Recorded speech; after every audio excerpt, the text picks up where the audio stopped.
Olá, meus amigos, sejam todos muito bem-vindos ao canal Politizando. Eu sou o William Jacob e olha o Valdemar da Costa Neto, presidente do PL, partido de Bolsonaro. Bolsonaro que foi eleito com a hashtag contra a corrupção em 2018 e tá aí num partido de alguém que foi preso no mensalão. Mas aí a coisa curiosa é que os bolsonaristas fingem que não sabem disso, que se esqueceram, né? E aí tem um discurso moralista contra a corrupção dos outros, mas se esquece, né, do presidente, do chefe, digamos assim. É quem paga o salário de Bolsonaro, da Michele Bolsonaro e de vários outros bolsonaristas, que é o Valdemarzão da Costa Neto. Esse que é patriota, segundo alguns agora, né? Porque até pouco tempo era esquerdista e comunista. E se algum dia o Bolsonaro romper com ele, volta a ser comunista, porque o critério deles é: se não é bolsonarista, logo é comunista. É uma coisa delirante na cabeça deles.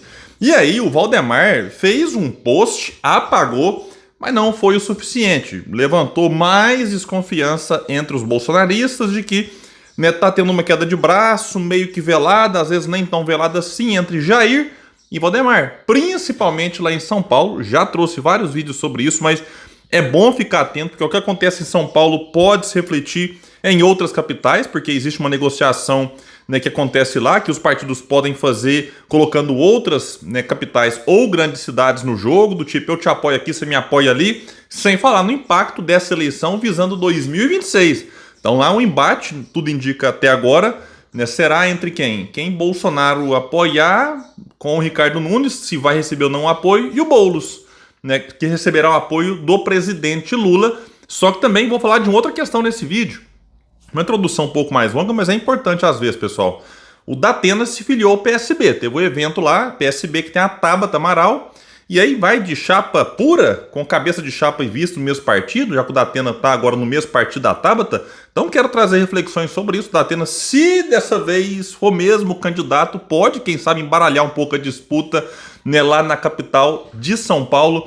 Então eu vou falar sobre isso, mas antes quero pedir a sua ajuda. Chegou no canal, deu uma olhadinha, viu que não está inscrito? Poxa, deixa eu então me inscrever aqui no canal do William Politizando. Se inscreve aí, ativa o sininho, deixa like se gostar do vídeo. Mas vai que assiste, fala assim, não gostei não. Manda o dislike, faz parte, né? Ninguém agrada todo mundo. Nem Jesus agradou, como é que eu vou agradar? Então manda o dislike se não gostar. Comenta, compartilha, espalha. Vamos trazer mais pessoas pra cá, porque aqui nós lutamos por um Brasil melhor. Bom, vai dizer que é uma matéria do Metrópolis que o presidente do PL, o Valdemar da Costa Neto, postou e apagou um texto no Instagram sobre o endosso de Bolsonaro à candidatura de Ricardo Salles à prefeitura de São Paulo. A mensagem dizia: não é que Bolsonaro quer o Salles é que não dá paz para ele, não sai do escritório dele. Eu prefiro o Nunes, que é o atual prefeito de São Paulo. Isso aqui foi postado pelo Valdemar da Costa Neto, dizendo que prefere o Nunes, mas que o Salles não dá paz para o Bolsonaro. Enfim, minutos após a postagem, o dirigente retirou a publicação do ar, mas o print é eterno. Então a galera bolsonarista, inclusive, printou e espalhou, enfim. Aí vai dizer que a matéria, que o fato é que a mensagem que figurou por alguns minutos no Instagram não condiz com o pensamento de Bolsonaro. Em evento na última terça, disse: muita gente gosta do Salles, eu também sou simpático a ele. Foi meu ministro, fez um excelente trabalho lá no Ministério do Meio Ambiente e seria uma oportunidade de recompensá-lo. São Paulo merece realmente o nome de uma pessoa que vá fazer pelo município e não por um partido. E aqui diz que mesmo que Valdemar tenha apagado o post, ficou a impressão, na ala muito próxima a Bolsonaro, de que o dirigente tem buscado medir forças com o ex-presidente, sobretudo em São Paulo. Essa não é a primeira queda de braço entre ambos, envolvendo as eleições municipais de 2024. Aqui eu faço um parênteses, vai trazer sobre Guarulhos e tal. Vale lembrar que no Rio de Janeiro, né, que também é uma capital em que tem muitas atenções voltadas para lá, na minha opinião, a situação no Rio está mais, digamos assim, fácil de ser definida pelo atual prefeito, Eduardo Paes, que é muito bem avaliado, tentará a reeleição e, na minha opinião, será reeleito. E pelo que foi dito já nos bastidores aí, o Valdemar falou para o Bolsonaro: ó, lá no Rio você decide, você define quem vai ser o candidato. Aí disseram que ia ser o Pazuello, aí agora o Ramagem, o Braga Neto não pode, ficou inelegível, o Braga Neto ficou inelegível junto com o Bolsonaro na segunda ação. Ele foi absolvido na primeira, né, ação que tornou o Bolsonaro inelegível, mas na segunda o Braga Neto não escapou, então não pode mais disputar. Então lá deve ser o Ramagem o candidato, mas também falam que pode ser o senador Carlos Portinho. que era suplente, mas aí entrou no lugar depois que o senador, que agora até me fala a memória aqui, faleceu de Covid. Então, disseram que assim, então o Bolsonaro decide no Rio e o Valdemar decide em São Paulo. Só que o Bolsonaro, né, vive dando ali os seus pitacos e dando declarações que acabam inflamando o processo dentro do PL, que tem o Salles, segundo muitos disseram que ele próprio disse que queria ser candidato no PL ou não, mas ele é deputado federal, ele não pode sair do partido sem perder o mandato ou saindo do partido fazendo um acordo para não perder o mandato. O Valdemar até deu sinais que abriria mão do mandato do Salles, mas aí a ala mais, digamos assim, PL raiz, que não são os bolsonaristas, fala, não, peraí, isso, o cara quer sair, que ele perca o mandato. Então tá uma situação realmente muito delicada por lá. E aqui vai trazer aqui em Guarulhos, cidade com o segundo maior colégio eleitoral de São Paulo, Bolsonaro já avisou que não apoiará o candidato que Valdemar pretende lançar. Aliado e conselheiro de Bolsonaro, Fábio Van Garten, tem dito que a era dos gafanhotos acabou.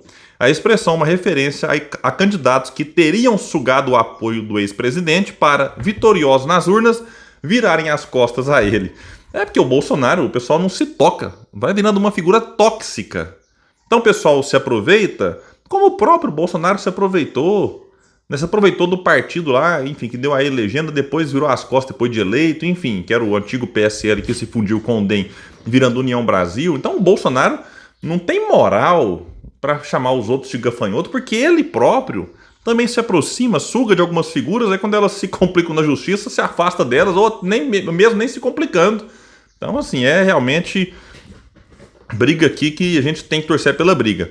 Aqui vai dizer que Bolsonaro, portanto, só apoiará candidatos nos quais deposite plena confiança e avalia que Ricardo Nunes ainda não deu sinais nesse sentido.